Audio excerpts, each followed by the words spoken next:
Imagine you need to explain something that is quite difficult to explain. And you need to explain it to people who don't know much about your topic and might not even know your language well. This video is about the storytelling tools we have available for communicating information. We tend to call those multimedia. The video will first explain why we should know how to use multimedia tools to communicate to diverse audiences. The video will then briefly summarize what we know about how people learn from multimedia. Finally, over the course of the video, we will arrive to some advice on how we can communicate information to people who are diverse in their knowledge and in language skills. Most footage in this video was filmed at Expo 2020 in Dubai in the United Arab Emirates. Now, imagine that you need to explain some of the technological advances made by your country to the international audience at Expo 2020. Let's start with the choice of a language. The Arabic language is the official language, but English is de facto the second language in the country. This is because most of the people living in the UAE come here from somewhere else. As a result, almost all communication in Dubai is in two languages. المحطة القادمة هي جيجيكو. The next station is Jijiko. So for now, we can conclude that what we say in our pavilion at Expo 2020 should be in two languages, Arabic and English. But then we have to take into account tourists who come from all over the world, and some of them speak absolutely no Arabic or English. So how do we design our pavilion so that it makes sense to a diverse audience that is basically passing through the pavilion at a relatively high speed? Let's keep in mind that on top of the language barrier, we also must deal with the lack of prior knowledge about the topics we are addressing. This is because the expos tend to feature the latest technology that is relatively unknown and is often quite complicated. So the challenge we have in front of us is how to communicate complex information about topics such as, for example, sustainability, to people from all over the world who do not share a common language and differ in their expertise in the topic.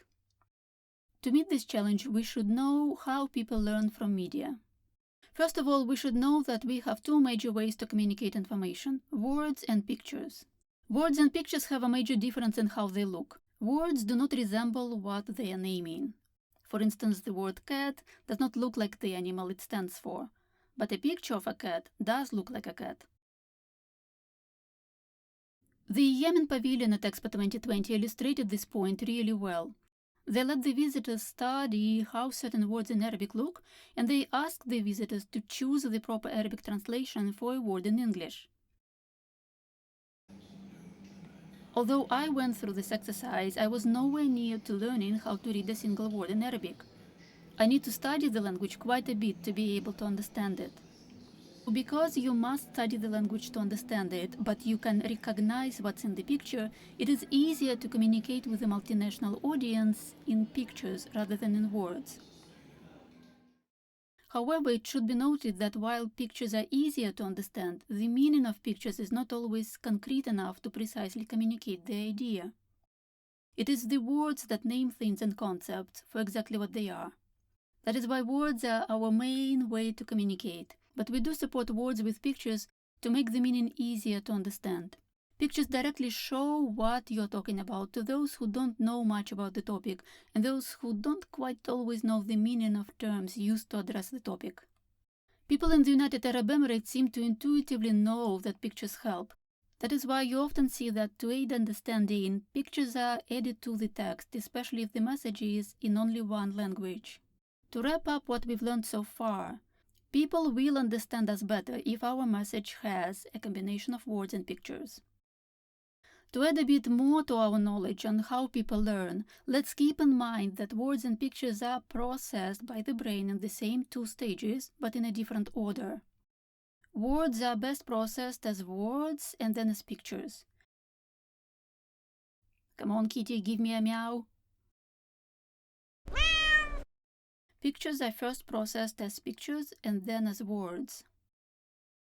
Kitty. Moving on with more theory about the storytelling tools, there are two kinds of words. Words can be spoken or written. Spoken words are auditory, meaning the audience hears the message.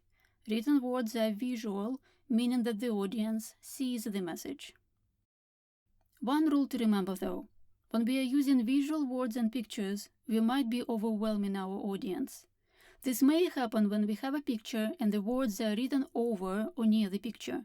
More specifically, the problem here is we are asking the audience to split their visual attention between words and pictures. As a result, some audience members may not understand parts of the message.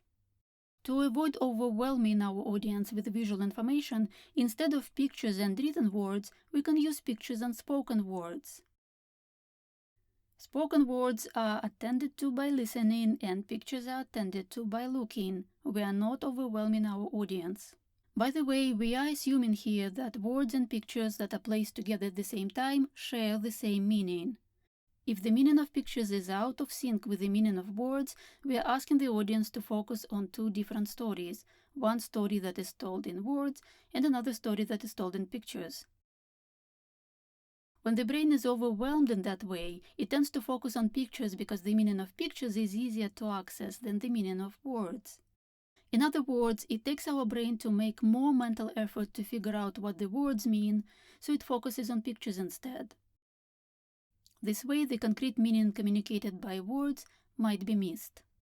The message in the example was filmed in the Germany pavilion at Expo 2020. I must admit that Germany has many reasons to use the words the way they're using them here. For example, some Expo 2020 visitors will not pick up the audio handset because they have deafness, and the only way they can perceive information is by reading written words. The Germans also had to assume that some people will never pick up the listening device because they don't want to, or do not notice it, or are being extra cautious during the COVID-19 pandemic. But the theory tells us that in general, the best way to deliver the message to the general audience is to use spoken words over visual pictures. Wait, have I just said visual pictures? I did? Well, it's because just like there are two major kinds of words, there are two major kinds of pictures. These are visual pictures and auditory pictures. Visual pictures are more or less clear. Auditory pictures are sounds. More specifically, sounds that do not have words, such as cat vocalizations and music.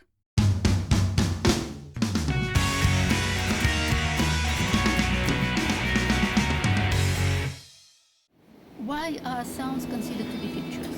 It's because non-verbal sounds, just like lines and pictures, do not have a steady, concrete meaning to them. That is why at least some sounds might evoke meaning that differs from person to person. However, most auditory pictures tend to elicit approximately the same emotions in people. Music is often added to messages as a way to set the mood.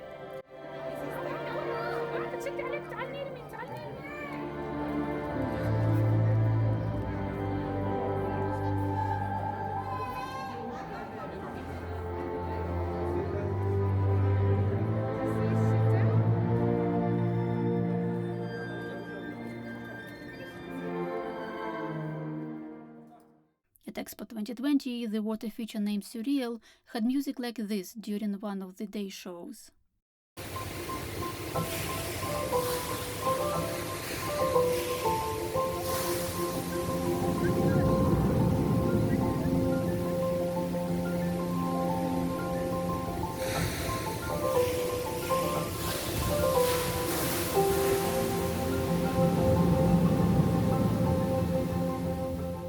One of the evening shows had music like that.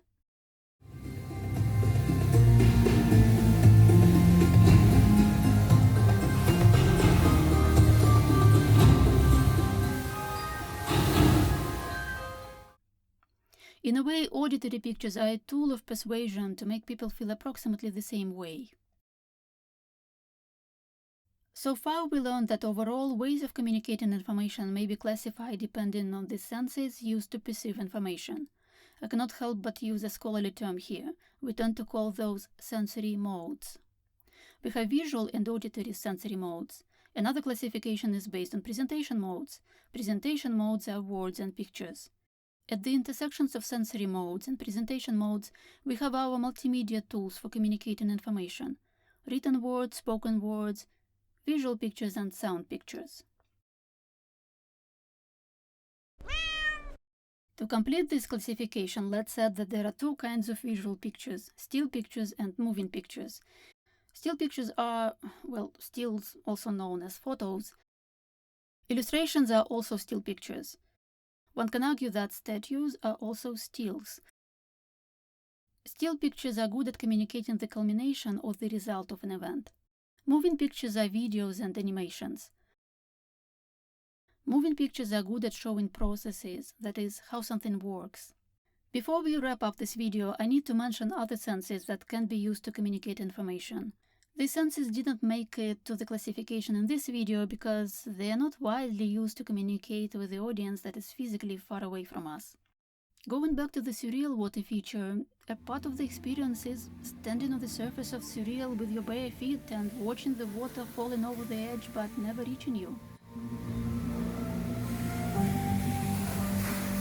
The Switzerland pavilion also used some sort of tactile senses when they asked visitors to go through the mist. My bushy hair felt the touch of humidity right away. Moving on, the Germany pavilion physically proved to me that I'm not strong enough to charge my cell phone.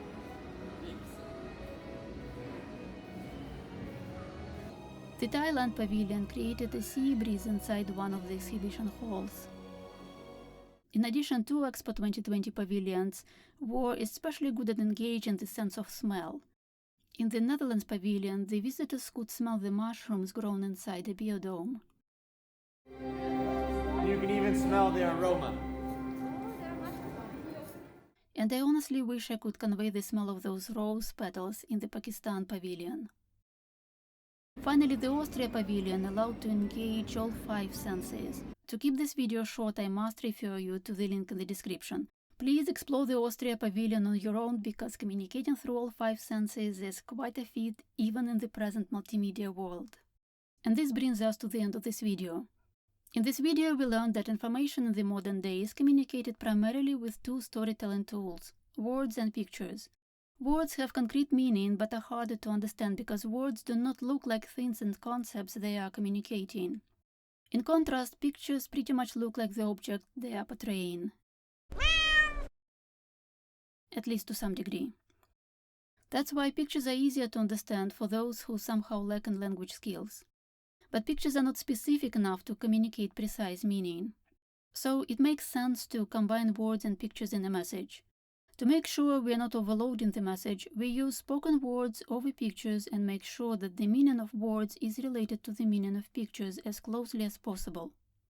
Finally, while producing a message, we must take into account that our audience is diverse not only in terms of language or prior knowledge about the topic, but also in terms of ability to perceive information via vision or hearing. This video was created by me, Yulia Medvedeva. Footage was primarily filmed by me at Expo 2020 in Dubai. If you like this video, please consider giving it a like and subscribing. Thank you for watching.